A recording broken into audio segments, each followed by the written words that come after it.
All right, guys. So welcome back to Off the Record with k.jachimowicz. This is episode 13, I believe. I haven't done one of these in just about a month now, just because I got a bit tied up leading up to my travels for New Year's Eve, and then things have just been crazy for the past week and a half, like kind of all over the west side of the country, basically. But I wanted to start, first of all, just saying Happy New Year, obviously, despite some chaos. And I was just going to first touch on the whole incident that took place with the Cybertruck at the Trump Hotel in Vegas. And I don't even want to rehash this too much because I experienced it firsthand, but I just want to give you guys my firsthand experience of that really briefly. Touch on some of the weird inconsistencies in the media and the information that everyone's been given regarding that whole story. But I'm not trying to be controversial about that. I'm not trying to, like I said, I'm not trying to rehash it and be negative about it at this point. That was 9-10 days ago now or whatever. I'm just I'm moved on from it. I just want to give my experience, and I'm actually extremely grateful that I was done right in the end. I have nothing bad to say about the staff or the hotel or anything at all. In the moment, if I was spazzing out, that's just emotions from chaotic environment. That was nothing that meant anything. So my fiance and I got to Vegas that afternoon, or I can't remember exactly what time, but everything was smooth sailing other than the fact that we were already sleep deprived, and you got the 3-hour time change or whatever on top of that. So we were shot off the rip. Had to go to Delilah for long dinner, and then the Anyma show, which was absolutely incredible. I'm gonna get into that more in depth after. I don't even want to dive right into that yet, but that was my jaw was on the floor from that. But so with my experience with this whole incident with the Cybertruck, so after the Anyma concert on New Year's Eve, we get back to the hotel I don't know, 3 a.m. Vegas time, so it's 6 a.m. Eastern time, you know what I mean? I'm fried, sleep deprived at this point. And then and my fiance and I are both looking so forward to just resting finally, you know?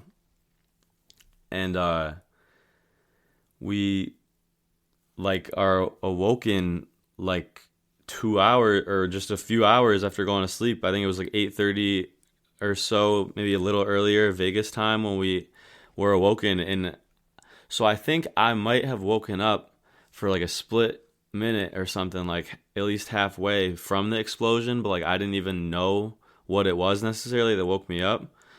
And then before I knew it, there was just staff sprinting through the halls, banging on every door, and obviously there's not tons of staff at so the Trump hotel isn't there's no casino and stuff. It's not a massive playhouse like some of these other locations. It's there's just a restaurant and the hotel kind of thing for the most part, and then a spa and pool.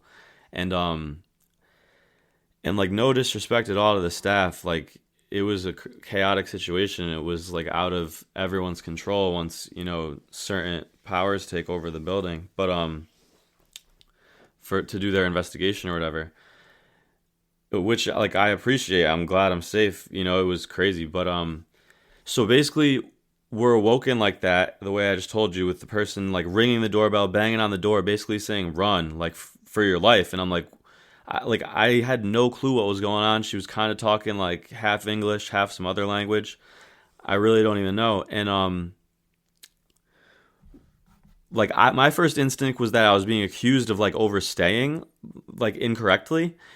But when she started running for her life, I in to probably go bang 100 other doors or whatever, or more, I was like, I just grabbed my fiance, like we threw on any clothes we had, and we like ran downstairs. But like the staff and the guests like hadn't really processed like what the hell was going on yet, and nobody actually knew what was going on yet, because it just like no one had any information yet from any official channels.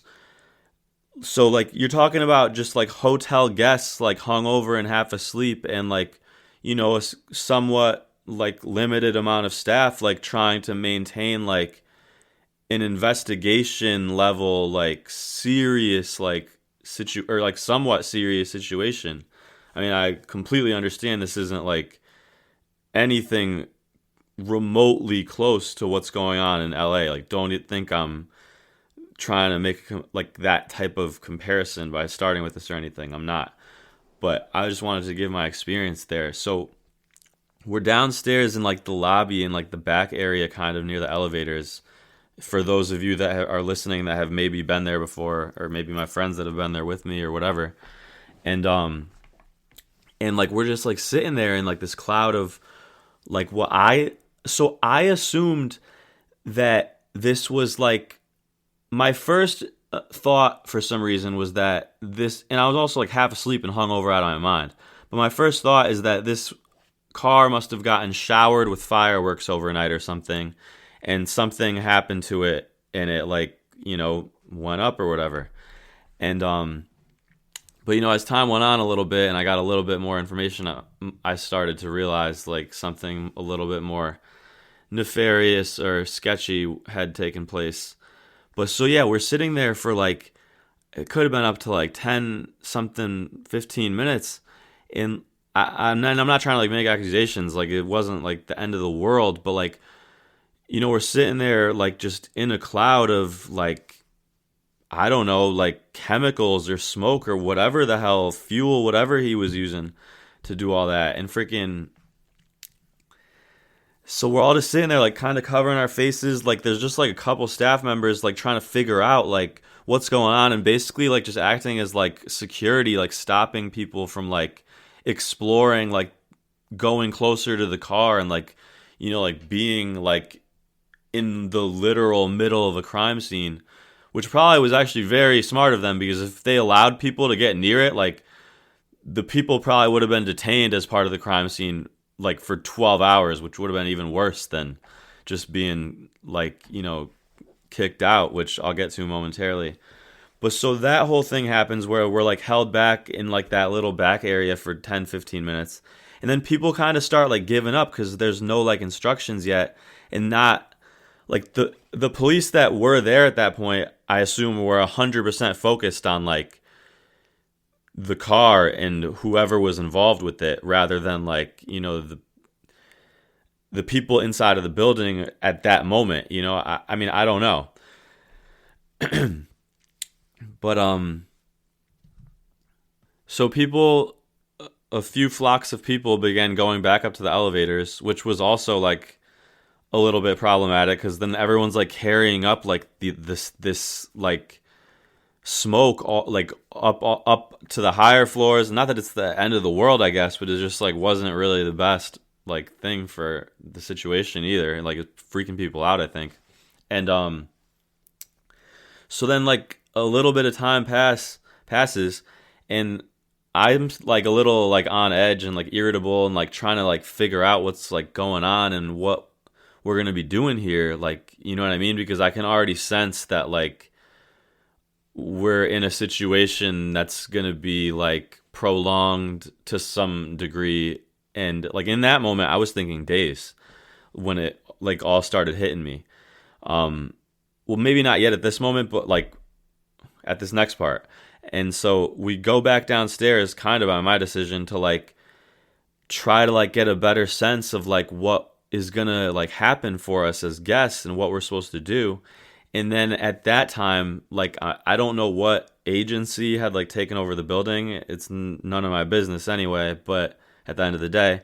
But so we, like, at that moment when we went back downstairs, they basically had, like, I don't know what to call it, like an assembly line of, like, people just like corralling you, like go, go, go, go, go, like there was you, and I was trying to give a little pushback about my belongings, because in that moment I like realized, I was like, oh my God, like I might never ever see my stuff again. Like, you know what I mean? I was really, really concerned that like something way larger was at play. Like no one knew, you know what I mean? Like literally nobody had any idea what was going on in like the immediate moment, like, first hour probably. And maybe some people did, but I didn't know, and they could have been obfuscating information purposely to make sure none of the guests were up to something. Like I have no clue. Um, so yeah, we get corralled outside after our like second visit down the stairs into the like back area of the elevator, dust cloud kind of, like it wasn't like horrible, but it was semi concerning, like when you don't have the facts of what the hell's happening yet to any degree. And so we corralled outside and wait in this line, and fortunately for us it was only about half an hour, maybe 20 minutes, but I was told from other guests it was 2 to 3 hours. And some of these people had kids, they're on multiple kids, they're on no sleep. They got tons of luggage, or they have nothing at all with them, which was my case. I had absolutely nothing with me. And I wasn't dressed well for the weather. I didn't have my ID, didn't have my wallet. And so, as I said, when I left the building, the agencies or whatever had already like overtaken the building, even like from the staff. Like the staff was fully out. They had no access to their phone lines, no access to their telecom system or whatever PA system you want to call that, like, to make announcements or whatever. So apparently, like later in the day, an announcement was made to send people to Resorts World, which is kind of behind the hotel across the street, kind of in a way. And I didn't hear any of that because I had already been like long booted. So they brought us all in that line I mentioned, where a like local, I assumed like local kind of police officer was taking everybody's like name, like handwritten, and like phone numbers and stuff. I really don't know what that was. I assume it was like a double check in case any guests became suspects. Like I really don't know. I have no clue. But we were never contacted about anything. It was extremely difficult to get information. And I'm not even blaming that on the hotel. Like it was more kind of like a police thing, and I assume they kind of have to be that way in those situations because it's sensitive, obviously. And like, yeah, I mean, I'm glad we were safe at the end of the day. It was obviously, annoying, but the hotel was in the end phenomenal to me, even despite me kind of bitching and moaning a little bit. So I was really, really grateful at the way they handled the situation at the end of the day. And like, I'm not gonna mention like any names or anything, but like there was a specific person that like really made me, like, I basically explained to them how I have like spots I go to, and I want to, keep them my spots, and I don't want to let, other people's, random poor actions, influence or deplete something I value in my lifestyle, basically. And it was just received well, and I was treated well in response, and I was really grateful. I don't mean to keep repeating myself. But I also thought it was pretty crazy, like some of the, and yeah, so before I even get into like the conspiratorial or weird like inconsistencies, it was rough though. I will say it was challenging, like just all day, no phone, no wallet. Like I really wanted to like just like try to stay somewhere else because I was so tired. Like I think that was like 3 like days of like sleep deprivation. I'm sure people have experienced a lot worse out there from all sorts of scenarios and etc. But it was just, I don't know. After traveling and stuff and drinking a bunch, I don't know. Now that I'm in my almost mid 30s, it was challenging for me. Like, I don't want to sound pathetic, but it was pretty chaotic, and just not knowing what's going to happen, it was concerning, but I'm very thankful that everything ended up pretty much fine. I hope everybody that was actually hurt, and there was one guy on the surveillance camera who was really close to the car. Like, I hope to God he's okay. I have no clue. It's not like this. Like, it's not like there's much of follow up from the media with like that kind of stuff a lot of times, which is so weird too. Like, kind of. But yeah, I hope everybody's all right. That was touched by that. Like, actually, and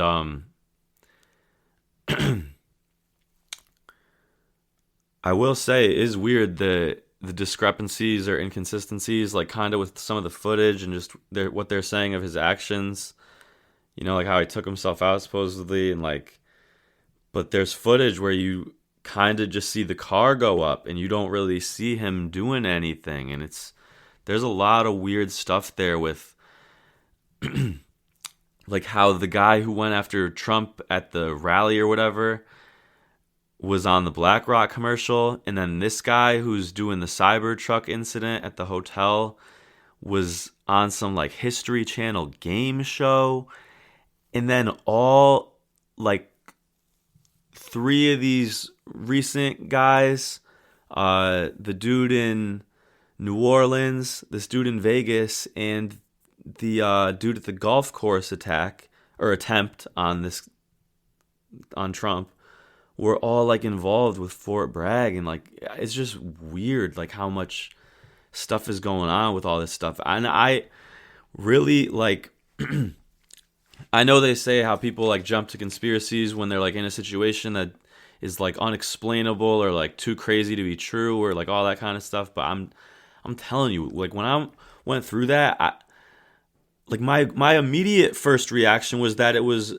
actually like a Tesla, like, or not even Tesla, but like a car problem from like a shower of fireworks the night prior, like from the celebration fireworks.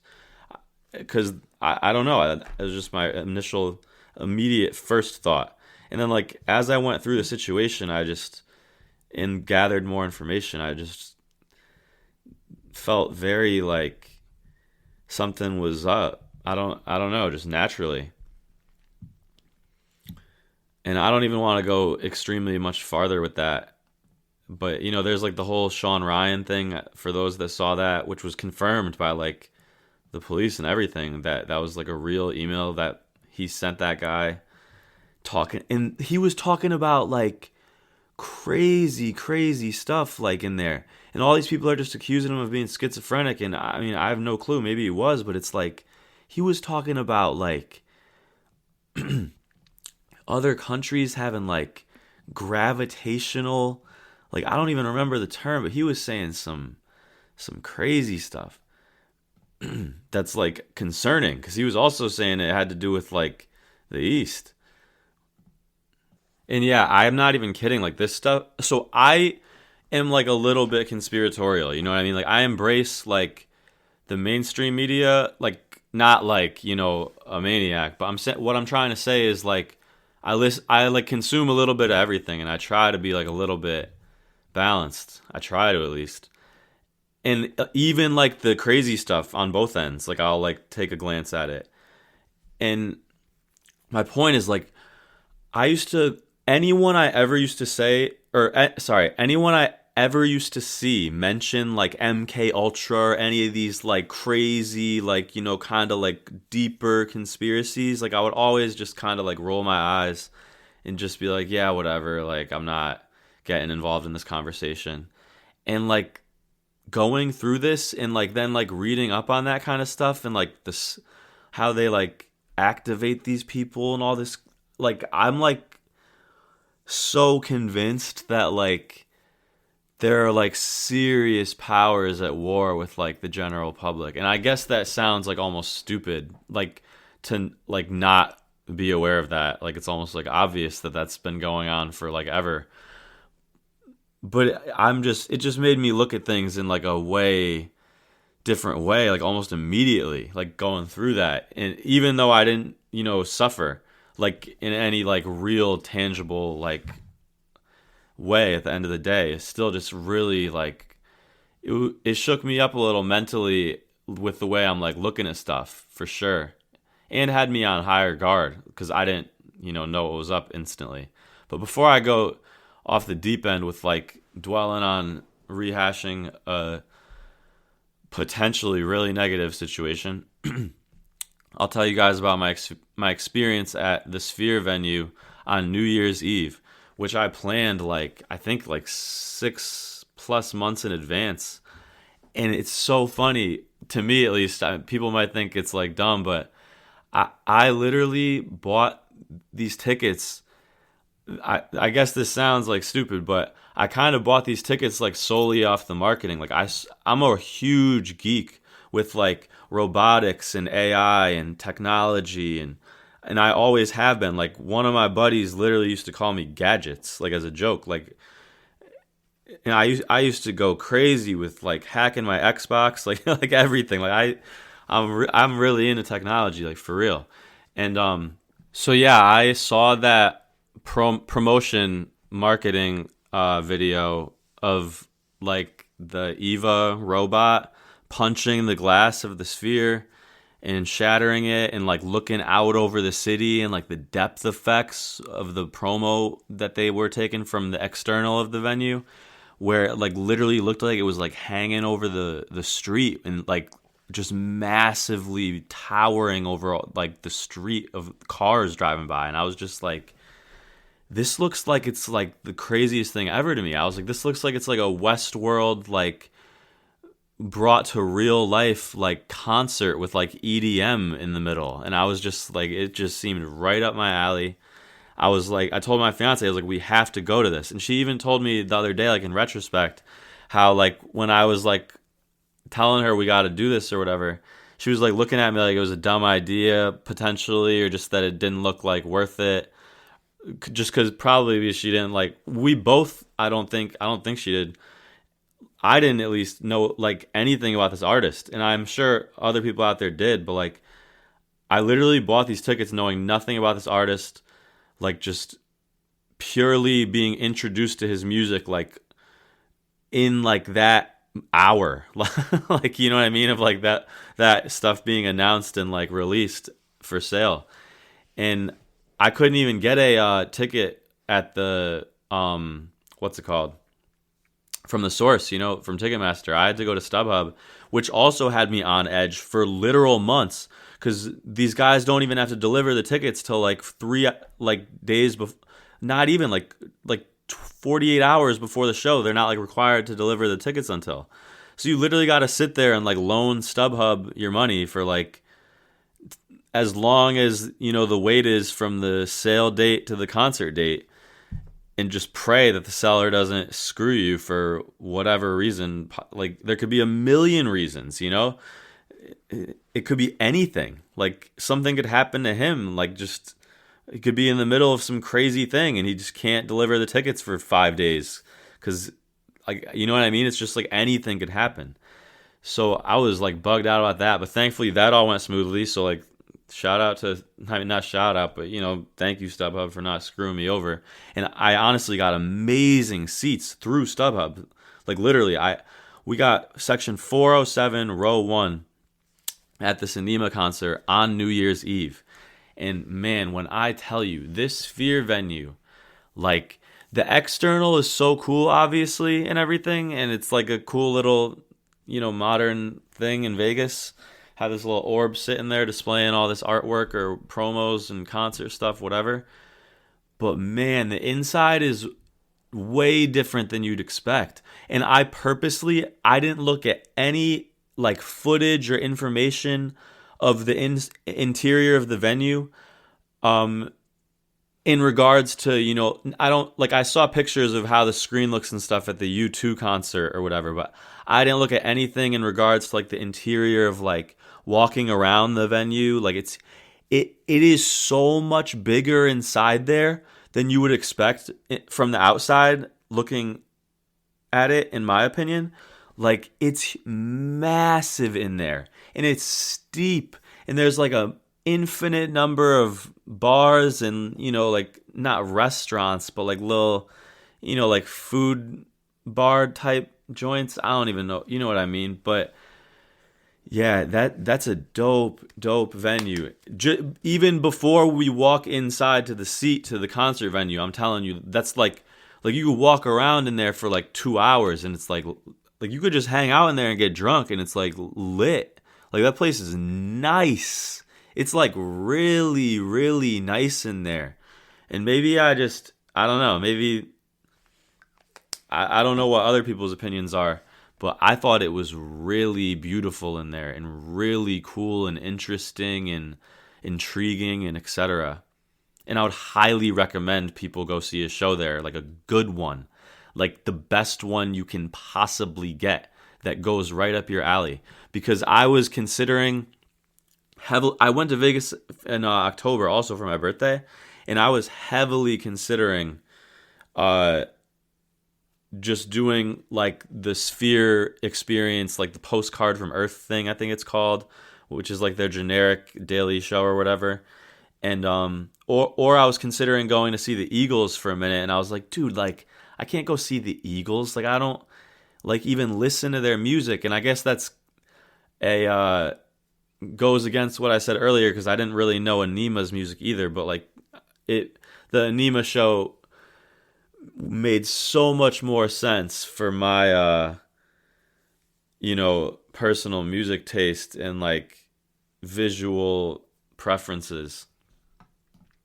And so yeah, like before I get into like my experience in like the seat with you, let me just play this quick clip because I bookmarked this little reel this guy made about like the technology there, and I'm not trying to like jack his content, but it's probably just like 30 seconds. I just wanted to like get this point across because it is like truly like futuristic in there. Sphere is insane. Biggest screen ever built, 20 times bigger than an IMAX. But get this, the screen is actually the least impressive part of the whole thing, because the most impressive part is the audio. This is gonna blow your mind. The Sphere has 167,000 speakers hidden behind the screen. That's 8 dedicated speakers per person. And this is the wild part. They built a system that can customize sound for every individual seat. That means they can play audio in multiple languages at the same time for different parts of the venue. You hear the concert in Spanish, I hear the concert in English at the same time, which is insane. And they do this using the same engineering as noise-canceling headphones. Now, don't get me wrong, the visuals are also crazy, but it's not just the screen that makes them magical.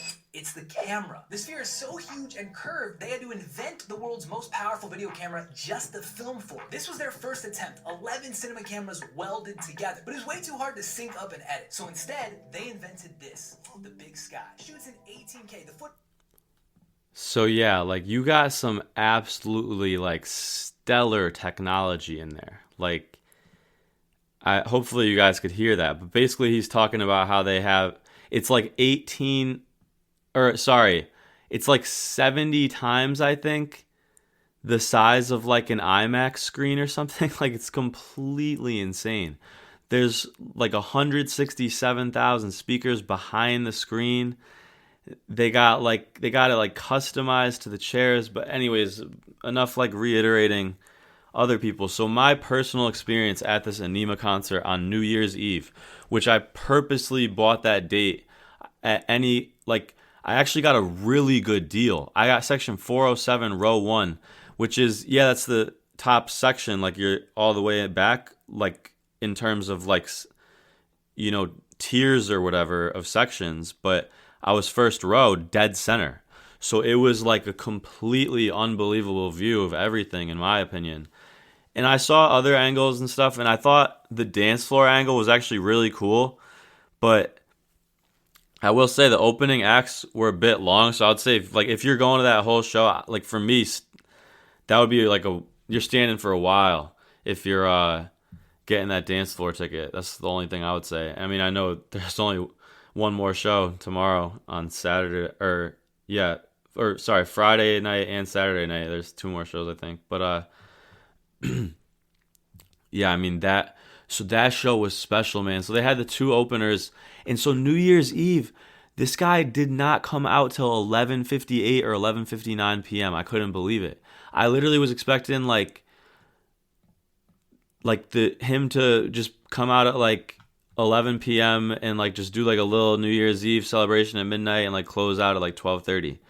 So the way it went is like the show started at like 10ish, and the openers went for like an hour each basically, and Anyma came out at like 11:59 p.m. with the absolutely, so like they did this crazy slow burn too, like they like didn't use like any really like depth visuals for the openers. It was just like kind of generic like morphing around visuals on the screen for the openers and like stars and stuff like that, which was still interesting and a good introduction to the venue. Like it's probably good they do it that way, so it's not like immediately like in your face and like overwhelming like instantaneously. But yeah, like even with when the stars are like moving around or something on that screen, like you feel like you're like spinning on like a globe. It's like craziness. And I also should say, when we first walked in, when for this show they had visuals on the screen of like curtains and like stage equipment everywhere, and it looked so realistic. Someone asked the security guard right in front of me, "Is that real or is that visuals? Or are those visuals, excuse me?" And the security guard tells the person, "Oh, they're just all visuals." And I'm sitting there in my head thinking the security guard is 100% screwing with this guy. Like that's definitely real stuff. And then I sit down and I'm like, "Holy fuck, like that's all just a screen. Like all of this whole venue is just a screen except for like this tiny little portion of chairs." It's like literally crazy as hell and like unprecedented as far as like concert venues in my experience. And so the Anyma DJ comes out, and this dude, yo, the Eva robot is on the screen doing there's a 10 to 1, like 10, 9, 8, 7 countdown or whatever till midnight. And instead of doing the usual smoke and stuff behind the robot or whatever, like the generic smoke, they got the whole Vegas Strip in the background. It literally looked real. It looked like you were looking at a real life, like humongous robot, like descending on the Vegas Strip with fireworks going off. Like it was the craziest shit I ever seen as far as like experience stuff. And that, and so a lot of the scenes in the whole show were insane, and I'm not gonna like go on about it forever and give the whole show away and etc. But that first scene of the punch in the glass with the fireworks was outrageous. And then the second scene where I think it was the second scene where the robot, Evo robot, like puts its arms out or turns around slowly first. And this is all so meticulously done, like these visuals, and so damn near perfect. It's like insanity and so pushed to the absolute extreme as far as like possibilities for this stuff. And the robot turns around, puts its arms back, and you like don't know what's happening, and then it just dives off this like edge of this, I don't even know, some fixture or spaceship. I have no clue. But the way they use the depth and movement effects with that size of a screen, like your eyes are fully encapsulated by the screen. It's to your left, it's to your right, it's all the way above you, it's all the way in front of you. Like, so when like something like that happens on the screen, it literally feels like the whole building is like tilting upside down with it. It was completely crazy and completely impressive. Like that show had me sitting there with my jaw just on the floor. I've been to so many concerts, and I said this in my Instagram caption, but I've never seen anything like that as far as like an intersection of human and technology and art. It was just out of this world, jaw-dropping. Like that shit could change your life. That is the type of concert you'll go to and you don't feel the need to ever go to any other concert again. Like that shit is like seeing Michael Jackson live front row. It is like completely unbelievable how good that show is, in my personal opinion. I honestly think that's like the best concert like of all time. And you can hate on that statement, you can argue it about somebody from the past, but to me, That's the best concert ever. The Anyma concert on New Year's Eve at the Sphere is literally the best concert ever, in my personal opinion. And and I'm not trying to like hate on other artists or anything like that at all, but like I'm literally looking at that or thinking about that experience and just looking at like the environment of live music, and I'm like, how on earth are other artists about to get me to give them their money now? Because the only thing I'm interested in seeing now is something that's absolutely larger than life and pushed so far beyond anything people even think is possible.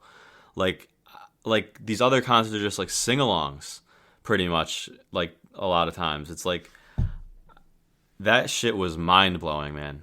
And I'm about to buy a T-shirt. Like I probably should have just bought it at the venue for ease, but I just didn't feel like carrying the shit around.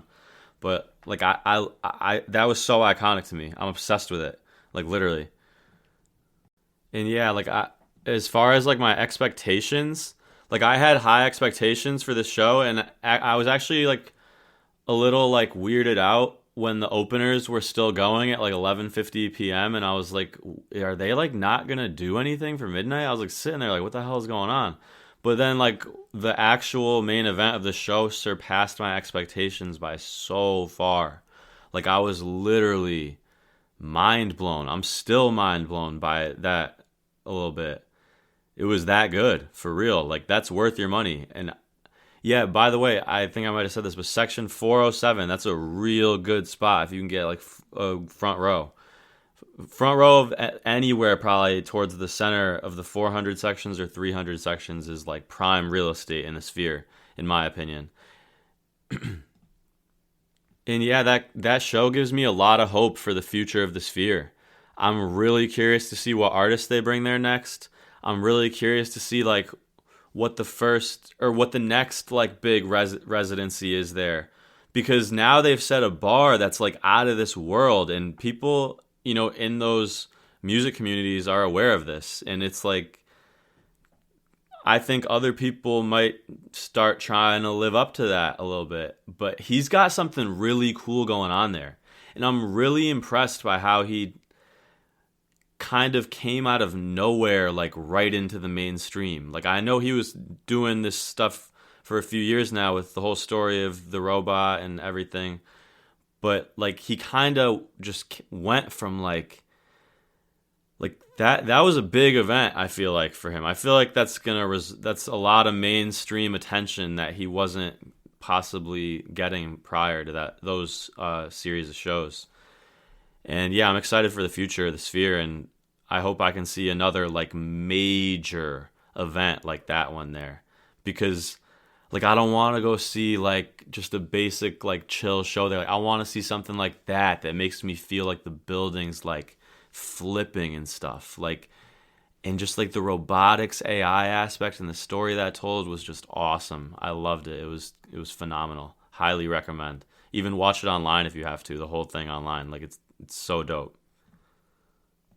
And yeah, man, the last thing I wanted to talk about, and the absolute craziest, most monumental, devastating, insane thing I've seen possibly ever. Not first person, thankfully, but is these LA fires, man. Like, holy moly. The reason I actually did this episode, I was like feeling a little weird about even talking about the Cybertruck incident, despite wanting to. But then this situation happened, and I don't mean to like make a weird comparison, but it just kind of made me realize how like tiny my situation that I went through was in comparison to what can really happen in this world and country for all sorts of different reasons, including ones that I don't know for sure. But wow, I mean, I don't even know where to start with that. Like, I have so much stuff bookmarked, and I might be repeating myself, but the literal reason I did this episode is because I was laying in bed doom scrolling this stuff, and I was like, I need to finally do an episode and stop like obsessing over this negative stuff and like keep doing my thing, because this is like real serious. And I honestly want to talk about like things that just come to mind for me with this just naturally. I mean, they're obvious things, but I mean, before I even get into that, actually, like, just like the whole land grab thing just immediately comes to mind to me. I mean, we do have one person now for the I can't remember I can't even keep track. There's like 6 or 7 fires. I can't keep track of the names of these things at this point. But someone was arrested for arson for the oh man, what was it? The Kenneth fire. And I think that's the one that was like pulling up right over the corner of Calabasas or the Hill or whatever. I really can't keep up with the exact information on this at this point. This is like one of the craziest, most devastating situations I've ever seen. And I got a bunch of stuff to talk about this. I'm probably just going to hop all over the place because I have bookmarks and information just on all sorts of apps and websites and written down or whatever, typed up, I mean. But, I mean, so you got, we're sending another 500 million to Ukraine is like announced like 12 hours after the situation breaks out and is like peaking basically, which is just absurd. Like, and then Joe Biden's going on TV and saying, well, the good news is I'm a great grandpa. It's like, dude, like these people are like tone deaf beyond anything comprehensible for like a sane human being. And I'm not even trying to get into like the political side aspect about it. Like this is like serious incompetence or something extremely nefarious. I mean, like I understand that there's some level of climate change taking place, but for there to be like nearly 10 independent fires all over a state basically is just completely crazy. And dude, we're talking about all these content creators you follow, and I'm not trying to be messed up, but it's like a lot of these, you know, like super big influencers or celebrities and I'm not trying to make it about that. It's about being a human being. But I'm just saying, like, what I'm trying to get to is these are like extremely valuable properties, a lot of these that are just have been burnt to the ground like they were completely worthless piles of garbage. And it's just like so insane to see because it's like all of us spend our lives like breaking our backs, like literally, to try to get a taste of that, like that lifestyle, basically. Like, right? Is like what we're all basically doing and like programmed to do from like day one, kind of, right? Like, in my opinion and kind of experience. And like, I'm just completely astonished at what I'm witnessing there. Like, that is just horrific, man. So, and we're talking about now the city of Las Vegas, out of caution, has like shut down their main gasoline or fuel pipeline. I mean, I don't even know what the immediate implications of that other than just people's difficulty getting gas and possibly getting stranded. But yeah, I mean, that's also, it's like other states are being affected at this point. I mean, already have been resource-wise as far as authority figures or, you know, whatever you want to call that, you know, personnel like firefighters and police and everything. And yet, like, this arson guy who gets arrested, I don't have the details on his name and stuff, and I don't really even need it personally, but like, this guy started like a 900 plus acre fire that I think has been mostly contained, but I literally can't keep up. Like, this is just 24/7 for like 4 days now, approximately. And so the whole Pacific Palisades, or however that's pronounced, I think I might have been around there or in there once with my fiance, like actually long before we were even engaged. I've kind of been all over random areas of like LA, years ago, and I really don't remember like every specific detail perfectly, but yeah, man, you're talking about a lot of really nice neighborhoods just got severely, disturbingly tarnished. And these firefighters couldn't get water from the hydrants in multiple areas. I mean,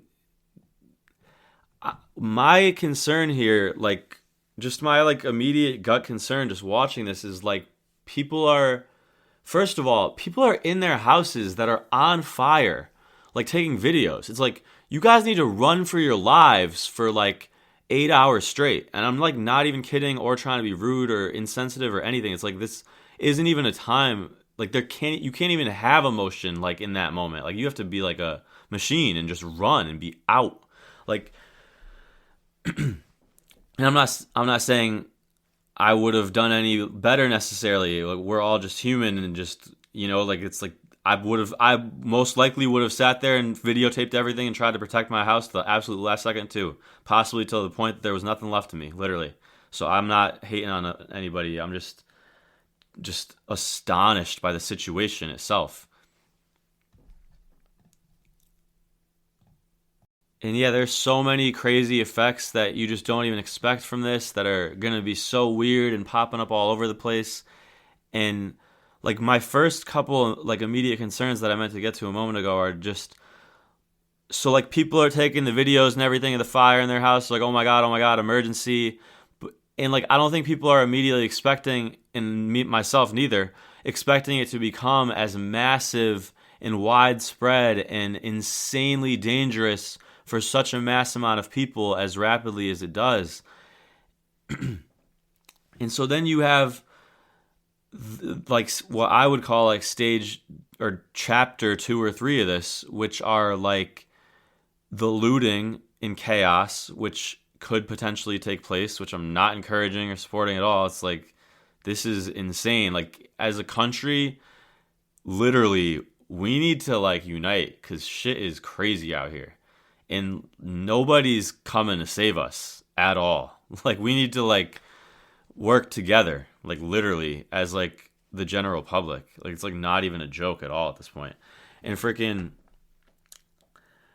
so it's past the looting and chaos aspect, which also coincides with like chapter 3. Like, these are basically all, chapter 2 is basically part of chapter 3 and what I'm getting at. But the resource scarcity, like, if you have like an ongoing fire like this for another, multiple days, or God, I can't even imagine if it went on for another week or more, like, the resource scarcity has the potential to get really serious. And if you got gridlocked traffic and people running out of these fires, I mean, this is like extreme stuff to me. And it's like, guys, this is like some serious apocalyptic level looking shit. Thousands and thousands of structures, like buildings, businesses, homes, are incinerated, gone. Entire like towns or whatever, little communities are gone. I almost found it comical when the news is coming out saying like, oh yeah, there's only like 2 to 5 deaths. It's like, that's not even possible. Like, do you know how many people probably stayed back and tried to fight the fires and are just themselves gone, unfortunately? I'm not trying to be like blunt, but you kind of got to be at a certain point. Like, this is incredibly extreme what has taken place here. And I really don't think people have processed the implications of the aftermath of something like this. And I'm not trying to say they need to immediately, but like, this could take over a decade to rebound from. Like, this is not funny. And we're talking about, I'm not trying to be mean to these people either. Like, they're victims in this situation. Like, and I'm not trying to be like, I understand, like, they got money too, but it's still like messed up. It's like, these are not the type of people that want to be involved in like a crazy political fight over property for years at a time, and they're also not the type of people that these politicians necessarily want fighting about that kind of stuff publicly, because it can cause an uproar real quick. And I'd be lying if I didn't say it's pretty interesting. Like, I mean, so all these celebrities are going to turn. Like, all these celebrities that were heavy Democrat, big time Biden people or Kamala people going crazy about whatever. Like, dude, if your leader is a Democrat in this situation and your house is incinerated, like, if that doesn't turn you, I don't have a freaking clue what on earth would. Like, and you can argue that however you want. I'm not here to argue with anybody. This is like insanity what is taking place here. We're talking Paris Hilton, Mandy Moore, John Legend, Billy Crystal, Anthony Hopkins. Like, I can't even remember. I think Jhené Aiko's house got touched. Like, it's complete insanity. Like, I don't even understand how this isn't immediately considered criminal negligence at this point. And yeah, I mean, I think that dude, I don't even remember what he does, but that dude Spencer I saw lost a home. Ricky Lake. I think Beyonce's mother, Anna Faris from the Scary Movie series. Like, she's like hilarious to me, and she was like going off about this, like, on her social media. I saw a glimpse of somewhere. I literally cannot keep up with how much there is going on with this. Yeah, I saw James Woods crying on TV about how his house burned down and everything. I mean, and this is nuts. And yeah, so we're talking about having like some of the wealthiest people in the country are about to be going to bat with the state of California or city of Los Angeles, whatever. I mean, they're not going to have a choice but to.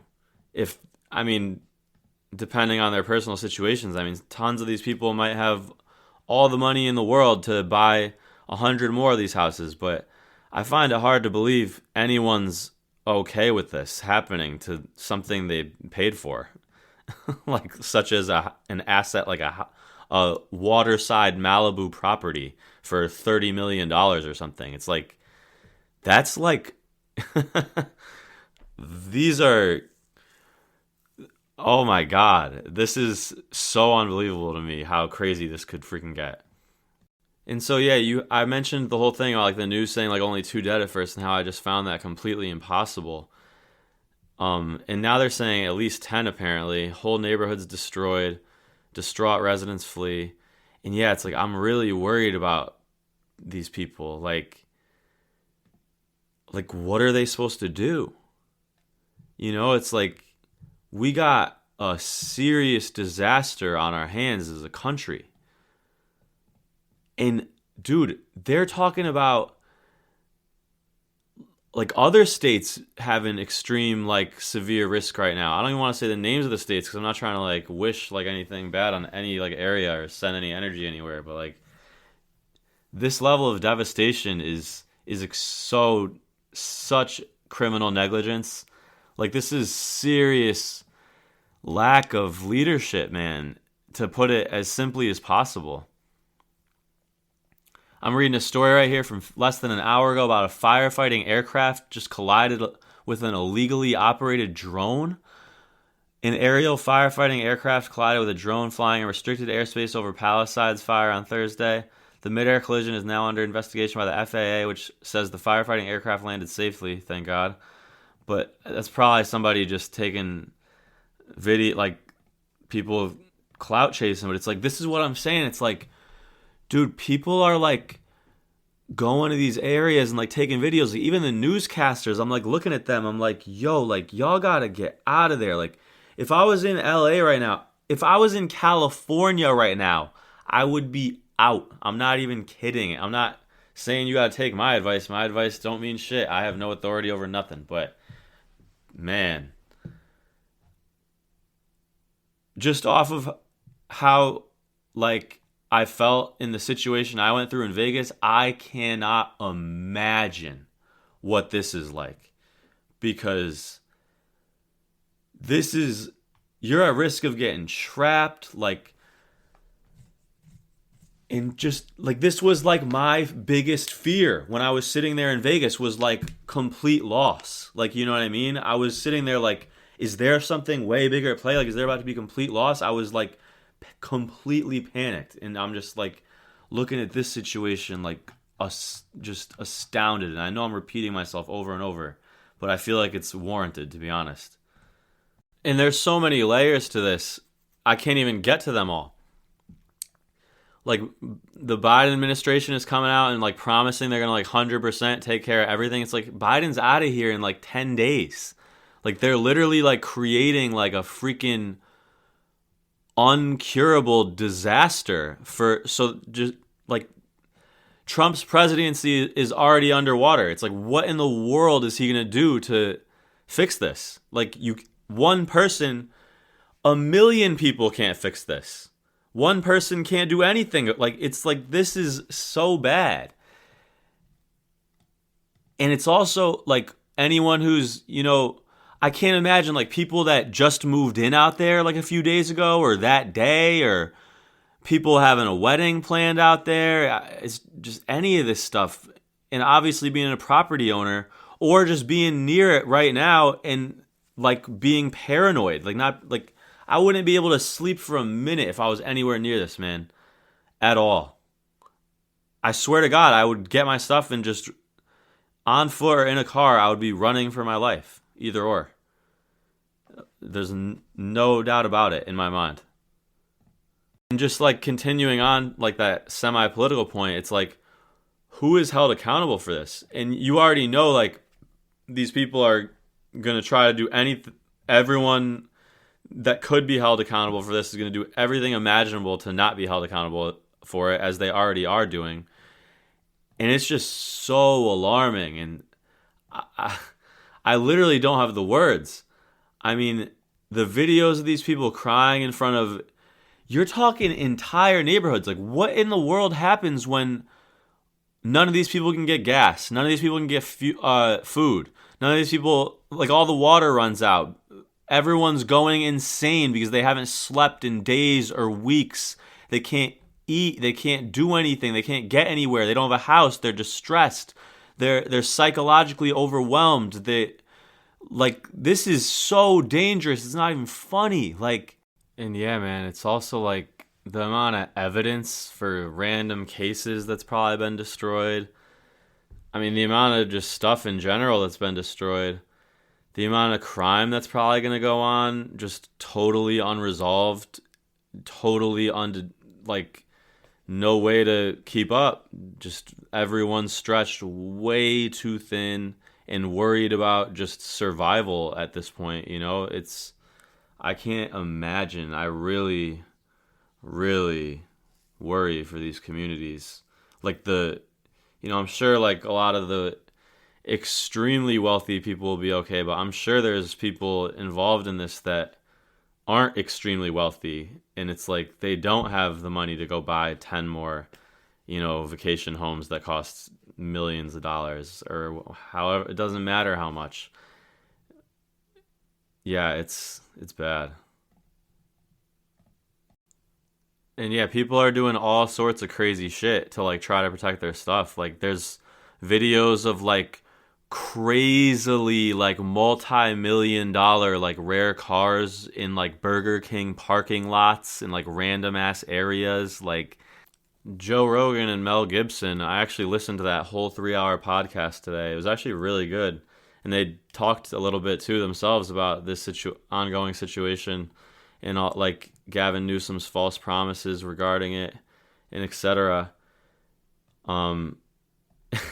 Mel Gibson literally said in 2019, Newsom said he would take care of the forest. He didn't do anything. I think all our tax dollars went to his hair gel. It's sad. The whole place is on fire. And they just went on talking about how poorly managed it is. And it's so true.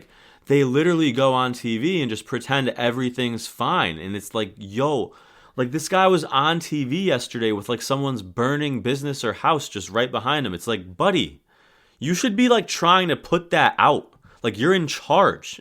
Like at this point, you shouldn't be doing like hair gel, like sunglass interviews on TV. Like if some shit is on fire, you need to be like doing something about it. Like with your own two hands at this point, bro.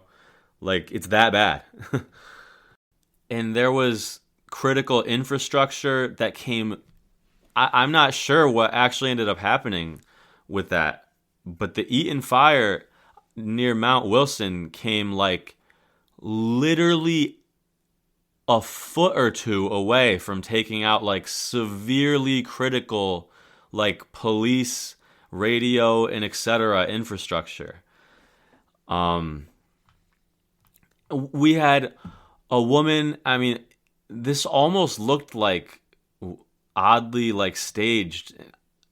I don't really know why it would be. I feel like it's probably not, unless it was just to like attack Newsom some more. But there's literally like women chasing down Gavin Newsom in the streets and like screaming at him. Like, I don't know. It could be some weird propaganda thing. Like, because it is kind of weird that his security let her get in his face like that. But at the same time, I don't know.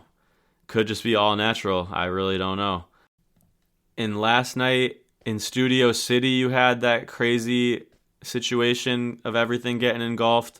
And I literally watched on live TV on ABC. I'm pretty sure I watched like the FaZe Clan or whoever those dudes are. I don't even know anything about that. I just seen it on Twitter brought up for like years. But I literally am pretty sure I watched that mansion like burn to the ground and collapse on live television. And it was just like completely unbelievable. It's like almost traumatizing, like watching all like this level of devastation taking place. And I really, like I said, I just can't stop thinking like about like how the aftermath of this goes. It just seems like an impossible task to overcome. I mean, it's so brutal and so insane. And who is going to be held responsible for this? Like, we really need to like press these leaders, every one of them on each side. This is so unacceptable. It scares me, like, kind of, like, all the way across the country even. Because these people in charge are incompetent and they truly, like, do not care. Like, it's so in your face, like, how much they don't care about anything. And the fact that they don't do anything at all until everyone's house is on fire. That's when they show up. Like, they're on vacation year round until everyone's house is on fire. And then they, race back and try to save face for a week or two. And then it's over for them. Then they go back on vacation. Like, this is completely insane. Like, Malibu is just gone. Like, all the water I think, like, literally all of the waterfront property in Malibu is gone. This is some of the most prime real estate in our entire country. Has been obliterated and literally looks like the Gaza Strip after, like, some of these other incidents that I'm not going to act like I'm an expert on, because I'm not. But, yo, this is bad, guys. I cannot emphasize this enough. Like, Hunter Biden's house burned down. All these people's houses are gone. Like, I think we're all underestimating how insane this is. And this shit is ongoing, guys. Like, this is a freaking damn near apocalypse. And yeah, I don't mean to just keep ranting, and I'm honestly going to wrap this up soon because this is a long episode and it's real.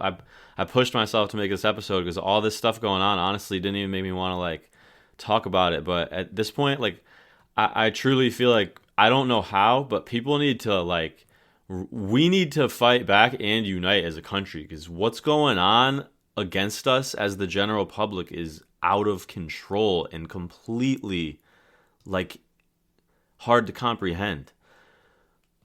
30,000 acres have been completely incinerated in LA. Like $60 billion plus in economic damage. I would say double that, because this is ongoing and there's going to be all sorts of other adverse effects in relation to it that you just naturally don't anticipate or expect. And like almost 200,000 people force evacuated. I mean, there's the Lydia fire, the Hearst fire. So the Lydia fire is like 350 acres. Hearst fire is 850 acres. Palisades fire is 17.2 thousand acres. Woodley fire, 30 acres. Sunset fire, 42 acres. In the Eaton fire, almost 11,000 acres. Then there's some Little Creek fire. I mean, this is... I have no idea. I don't think all the resources in the world would freaking get this immediately under control. But yeah, man, that's all I'm gonna say for tonight. I don't want to keep dwelling on this situation forever. I kept myself up late as hell to do this episode, and this is over an hour. But yeah, I hope everyone stays safe out there as well as they can, and that's really unfortunate what's going on, man. And someone's got to be held responsible. I don't know what else to say about that situation, but it was cool to do a podcast again for the first time in a while. I hope you guys enjoyed this one, even though it was touching on some darker stuff here and there. But yeah, follow me on Instagram at k.jachimowicz. Follow the podcast on Apple and Spotify, and I'll get back to doing these more often all the time. And good night.